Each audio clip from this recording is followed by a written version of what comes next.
Keeanu, take me through what you did to get ready for year 2 this offseason before coming here to OTAs. Yeah, it was a lot of me time, figuring out what I needed to get better at as a person, as a leader, and as a player.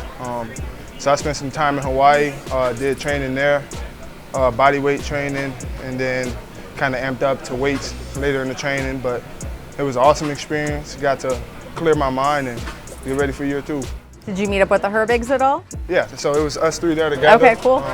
We all stayed under one roof, so the competitive aspect was there every day, all day, which I love. That camaraderie was awesome, and we got after it. When you say the me time to figure out being a better player, better leader, how do you do that? Just kind of figuring out how you learn and getting those times to ask the other vets questions. Nobody's playing ball, so everybody kind of got the same schedule, and you can reach out to those vets who may not play here, but just reach out to those vets who kind of know what it's been like to get from year 1 to year 2. And who did you lean on? I asked Lane Johnson questions. So it was O-lineman Lane Johnson. Yeah. John Runyon I talked to a little bit, Nate, Nick. But we just all came up with a plan that was best suitable for ourselves.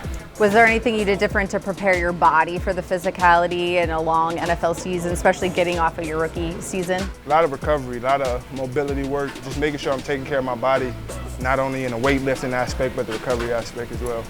It was here, I think during OTAs and minicamp last year, where Larry Ogunjobi said he felt like you were a dancing bear. Do you still feel like you are that dancing bear? Oh yeah. Yeah? Oh yeah, I got my hips loosened up and everything, so I'm ready to go. And then what goals after exit interviews with the coaches did you kind of set for yourself as you head into year 2? Just really that taking that next step maturity-wise, being a voice that could step up for this team and being that leader who's more comfortable with his role and expanding my role. So that was my kind of mindset going into this offseason, is how can I expand my role, how can I get lots of guys to listen to me, and it all just came down to being myself. And do you feel like during OTAs so far you've been able to use your voice and implement some of those things you wanted to work on? Yeah, definitely. Like I said, I feel like I've always had a natural flock, just my personality in general. People attracted to me, so I was sure to keep those guys at it, and the young guys who came in, take them under my wing and do what I can do to help. What was it like to see Cam Hayward back here at the facility? It was great. He came in today, and you could definitely tell the energy. Everybody who hasn't met him, kind of looking at him, figuring out who he is. And I'm just looking, watching everybody's perspective, but it was great to have him back in the building. What does a guy like him and Larry O mean to you and just helping you develop into an NFL player? I feel like those are two selfless guys.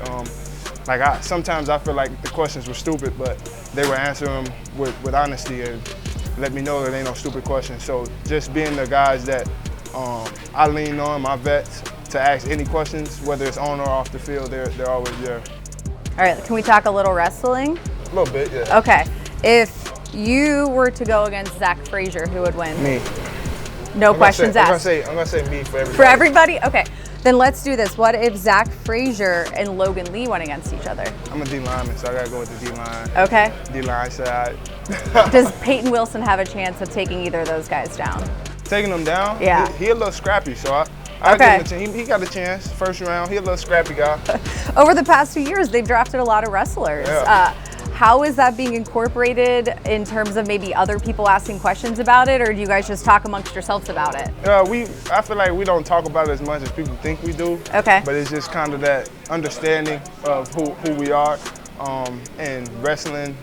It's just another little mini community.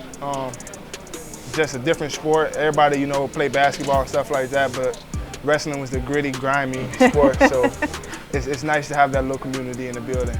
I know at Wisconsin you had some of the defensive guys like Nick do some wrestling stuff with you. Is that the case here or not really? Not yet. I just found a little spot, but just to roll around and stuff, get used to falling in certain ways, moving your body in certain ways. Okay. And I kind of talked to Nate about doing it. He says he's down, but we haven't got to it yet. Okay, very cool. Well, thanks for your time. We appreciate it. Yep, thank you for having me.